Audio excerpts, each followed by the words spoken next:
കുറച്ച് പച്ചക്കറികളാണ് ഞങ്ങളിന്ന് കാണിച്ചു തരാൻ പോകുന്നത്. ആദ്യമായി തന്നെ നമ്മുടെ കരിമ്പാണ് നിങ്ങൾക്ക് കാണിച്ചു തരാൻ പോകുന്നത്. ഇതാണ് ഗൈസ് കരിമ്പ്.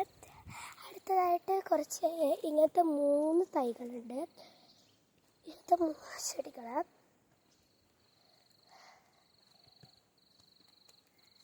ഇത്ര സാധനങ്ങൾ ഈ 3 ചെടികളാണ്. പിന്നെ അടുത്തതായിട്ട് കാണിച്ചു തരാൻ പോകുന്ന മുളകാണ്.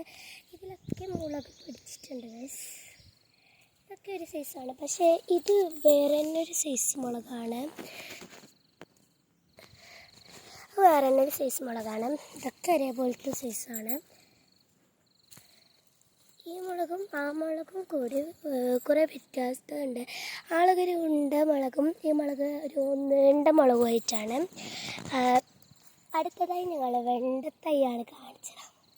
കുറേ വെണ്ടയ്ക്ക ഉണ്ട് തൈ, പക്ഷേ അതിൽ ഒന്നിന് മാത്രമേ വെണ്ടയ്ക്ക പിടിച്ചിട്ടുള്ളൂ. വെണ്ടയ്ക്ക പിടിച്ചതായി ഇതാണ്.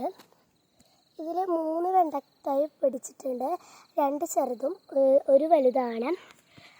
ചെറുത് കുറയുന്നുണ്ട്, ചെറിയത് വലുതാവാൻ പോണത്രയാണ് ഓരോ ചെറുതും. അടുത്തത് ഞാൻ കാണിച്ചിരുന്നത് വെണ്ടൻ തൈയാണ്. വെണ്ടൻ തൈ കുറയുന്നുണ്ട്. അടുത്തതായിട്ട് കാണിച്ചിരുന്നത് ഈ തൈയാണ്. ഈ തൈൻ്റെ പേരറിയുന്നവർ കമൻറ്റ് ചെയ്യണം. എൻ്റെ വീഡിയോ കണ്ടവരെല്ലാവരും സബ്സ്ക്രൈബും ചെയ്യണം.